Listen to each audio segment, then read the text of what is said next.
کی طرف دیکھا تو وہ کافی خوبصورت تھی، بڑی بڑی آنکھیں کافی پیاری تھی اور زیادہ لائن دے رہی تھی۔ پھر چچی کی خالہ نے کہا کہ تھک کر آئے ہو آرام کر لو، باقی باتیں بعد میں کر لیں گے۔ پھر ہم دونوں اوپر چلے گئے، پھر وہاں کمرے میں جا کر بیٹھ گئے۔ پھر چچی نے میری طرف دیکھا خطرناک نظروں سے اور بولا کیسا لگا یہاں کا ماحول؟ پھر میں نے اپنی جگہ سے اٹھا اور اچانک سے ملکہ آ گئی اور ہم دونوں دیکھ رہی تھی۔ پھر چچی سے کہا یاسمین یہ کون ہے؟ چچی نے میری طرف دیکھ کر کہا کہ یہ میرا دیور ہے اور کنوارا ہے۔ یہ لوگ مجھے نہیں جانتے تھے کیونکہ چچی کی خالہ چچی کی شادی میں نہیں آئی تھی، نہ وہ ہمیں جانتی تھی، مگر ملکہ کا شک بالکل نشانے پر لگا کیونکہ چچی میرے ساتھ چپک کر بیٹھی تھی، اس لیے اس نے سوال کیا یہ کون ہے؟ پھر چچی میرے پاس سے اٹھی اور ملکہ کے پاس جا بیٹھی۔ پھر ملکہ نے مجھ سے کہا کہ آپ کمرے سے تھوڑی دیر کے لیے باہر چلے جائیں تاکہ میں اپنی خالہ کی بیٹی سے بات کروں۔ پھر اچانک چچی گھبرائی اور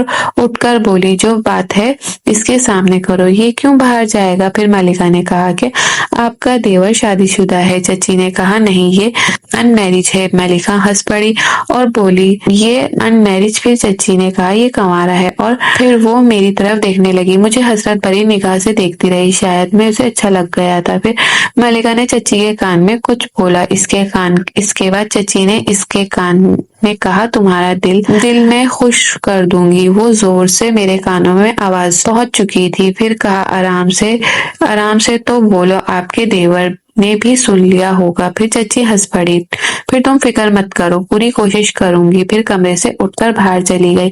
پھر ہم ایسے ہی بیٹھ کر باتیں کرنے لگ گئے۔ اچانک سے میری نظر دروازے پر پڑی کہ مجھے ایسے لگا کہ ہمیں کوئی دیکھ رہا ہے کیونکہ دروازے میں چھوٹے چھوٹے سوراخ تھے، کیونکہ ابھی دوپہر تھی، باہر سورج کی روشنی نظر آ رہی تھی، دوپہر کے 2 بجے تھے۔ پھر مجھے شک سا ہو گیا کہیں ملکہ تو نہیں جو ہمیں دیکھ رہی ہے۔ پھر میں نے چچی کو اشارہ کیا کہ ہمیں کوئی دیکھ رہا ہے۔ پھر چچی نے بھی دیکھا تو چچی نے بولا واقعی ہمیں کوئی دیکھ رہا ہے۔ پھر جلدی سے پردہ گراؤ دروازے پر، اور فوراً سے دروازے پر گیا، پردہ گرایا۔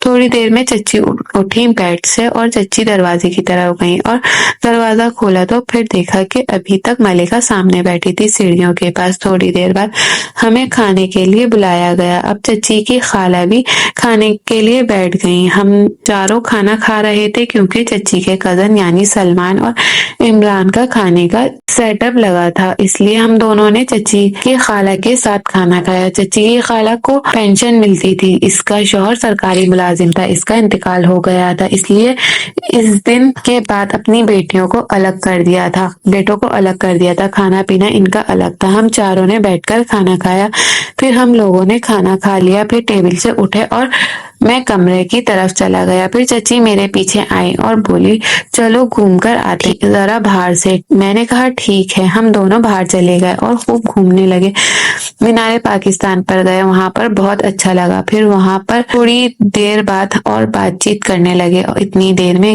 رات 11 بجے۔ پھر ہم دونوں وہاں سے نکلے، گھر پر پہنچے، گئے 2 گھنٹے گھومے، بہت مزہ آیا۔ پھر ہم دونوں نے چچی کی خالہ کے ساتھ بیٹھ گئے اور بات چیت کرنے لگے۔ اتنی دیر میں ملکہ بھی وہاں پر آ گئی۔ پھر میں نے چچی کی طرف دیکھا اور میں نے بولا چلو سونے۔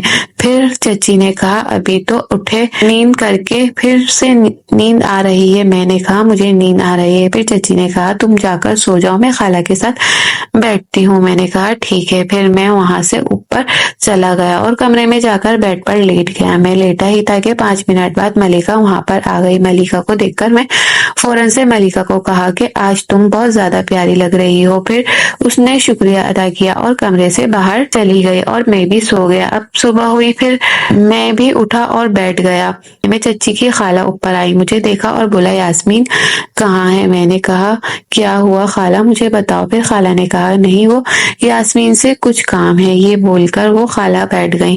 اتنی دیر میں چچی یاسمین باہر آ گئی اور بولا خالہ خیریت ہے؟ خالہ اپنی جگہ سے اٹھی اور آگے بڑھی، چچی کے کان میں کچھ بولنے لگی۔ مجھے تھوڑا سا شک ہو گیا تھا کہ مجھے لگتا ہے کہ ملکہ کو کچھ ہو گیا ہے۔ پھر تھوڑی دیر بعد وہ چلی گئی۔ پھر چچی میرے پاس آ کر بیٹھی اور پریشان لگی۔ میں نے پوچھا کیا ہوا؟ پھر چچی نے جواب دیا مسئلہ کھڑا ہو گیا ہے۔ میں نے کہا کون سا مسئلہ؟ پھر چچی نے بولا ملکہ کو الٹیاں آ رہی ہیں صبح سے، اس لیے خالہ میرے پاس آئی ہیں۔ پھر خالہ نے ملکہ سے پوچھا تم الٹیاں کیوں کر رہی ہو؟ ملکہ بولی دراصل میں نے کھا لی ہوگی اس لیے مجھے الٹیاں آ رہی ہیں۔ چچی نے دل میں بولا شکر ہے بچ گئی۔ پھر ملکہ آرام آرام سے سیڑھیوں پر پاؤں رکھا اور اوپر آنے لگی۔ پھر چچی نے اس کا ہاتھ پکڑا اور اوپر لے کر آ گئی۔ پھر ملکہ نے بولا میں نے اماں سے جھوٹ بولا۔ چچی نے اچانک سے بولا کیا تم نے خالہ سے جھوٹ بولا ہے؟ تو اس نے بولا ہاں میں نے اماں سے جھوٹ بولا ہے۔ پھر چچی نے پوچھا حقیقت کیا ہے؟ پھر ملکہ نے بولا اماں ماں بننے والی ہوں۔ پھر چچی سر پکڑ کر نیچے بیٹھ گئی۔ پھر ملکہ میری طرف آنے لگی اور وہ کمرے میں جیسے ہی اندر آئی میرے کان میں بولی ماں بننے والی ہوں۔ اس کے بعد چچی کمرے کے اندر آئی اور بولا کیا باتیں چل رہی ہیں؟ پھر ملکہ نے کہا کہ یہ ہماری آپس کی بات ہے۔ کیوں ٹھیک بولا ہے میں نے؟ پھر میں نے کہا ہاں ملا دی، ہاں ملا دی۔ پھر ملکہ کمرے سے چلی گئی۔ پھر چچی نے مجھ سے پوچھا ملکہ نے کیا کہا؟ میں نے بولا وہ بول رہی تھی کہ میں ماں بننے والی ہوں۔ اچھا تو تمہیں بھی بتا دیا؟ میں نے کہا ہاں۔ پھر چچی پریشان ہو گئی۔ چچی دل ہی دل میں ملکہ کو برا بھلا کہہ رہی تھی اور پریشان ہو کر بیٹھ گئی۔ پھر ہم دونوں نیچے کی طرف چل پڑے۔ پھر نیچے اترے تو خالہ نے چچی سے کہا کہ ناشتہ تیار ہے؟ خالہ نے کہا ہاں تیار ہے، آ جاؤ ناشتہ کر لو۔ پھر ہم دونوں نے ناشتہ کیا۔ پھر چچی نے خالہ سے پوچھا ملکہ کہاں ہے؟ پھر خالہ نے جواب دیا ملکہ اپنے کمرے میں سو رہی ہے۔ پھر کھانا تیار ہو گیا۔ پھر تینوں نے مل کر کھانا کھایا۔ رانی کے بچے اپنی دادی کے گھر چلے گئے تھے، رانی چھوڑ کر آ گئی تھی۔ پھر شام ہو گئی، اتنی دیر میں رانی واپس آ گئی۔ ہم تینوں نے مل کر کمرے کی صفائی کی۔ پھر صبح کو دونوں ایک ساتھ اٹھ کر ترکیبیں چلے گئے۔ 10 بجے اٹھے اور رانی میں ناشتہ تیار کر ہم نے ناشتہ کیا اور پھر نیچے گئے۔ وہاں سدرا بیٹھی تھی، کھانا بنا رہی تھی۔ سدرا نے میری طرف دیکھا تو فوراً میرے لیے پانی بھر کر لائی۔ میں نے پانی پیا۔ پھر اس نے مجھے بولا آپ بیٹھ جاؤ، میں جب تک کھانا بنا لیتی ہوں۔ پھر میں اور یاسمین بیٹھ جاتے ہیں۔ تھوڑی دیر میں کھانا بن جاتا ہے، پھر وہ ٹیبل پر کھانا رکھ دیتی ہے، پھر میرے ساتھ بیٹھ کر کھانا نکال کر مجھے دیتی ہے۔ پھر ہم تینوں کھانا کھاتے ہیں۔ اتنی دیر میں ملکہ بھی وہاں آ جاتی ہے اور پوچھتے ہیں کہ کھانے میں کیا بنا ہے؟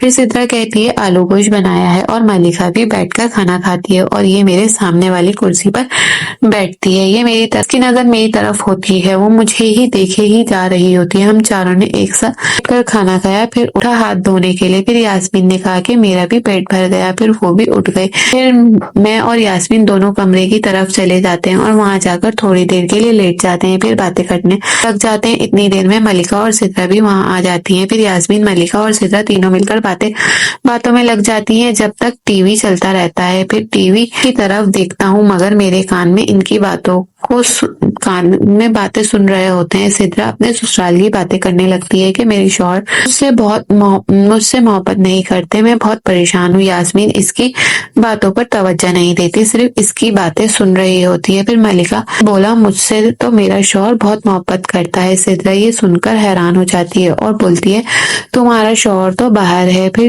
یہ کیسے آئے گا؟ پھر ملکہ یہ بول کر خاموش ہو جاتی ہے۔ پھر سدرا کہتی ہے کہ مجھے سب پتا ہے کہ یہ کس کی غلطی ہے۔ چچی یاسمین پوچھتی ہے خالہ کہاں ہے؟ ملکہ کہتی ہے تو وہ تو اپنے کمرے میں ہوں گی۔ پھر یاسمین بولتی ہے اچھا میں خالہ کے پاس جا رہی ہوں۔ پھر وہ وہاں سے اٹھ کر نیچے آ جاتی ہے، دونوں بہنیں میرے پاس آ کر بیٹھ جاتی ہیں، ایک دوسرے کو دیکھتی رہتی ہیں، پھر آنکھوں سے اشارے کر رہی ہوتی ہیں۔ پھر میں بھی ان کے ساتھ نیچے چلا گیا۔ میں جا کر کرسی پر بیٹھ گیا اور سدرا کو کہا کہ ایک چائے کی پیالی ملے گی؟ تو سدرا نے کہا ابھی لائی۔ پھر سدرا تھوڑی دیر میں چائے کی پیالی لے آتی ہے، پھر ٹی وی آن کر کے بیٹھ گیا۔ میں چائے پی رہا تھا، اتنے میں سدرا کی ساس بھی آ گئی۔ میں نے سدرا کی ساس کو دیکھا، بہت ہی خوبصورت عورت تھی۔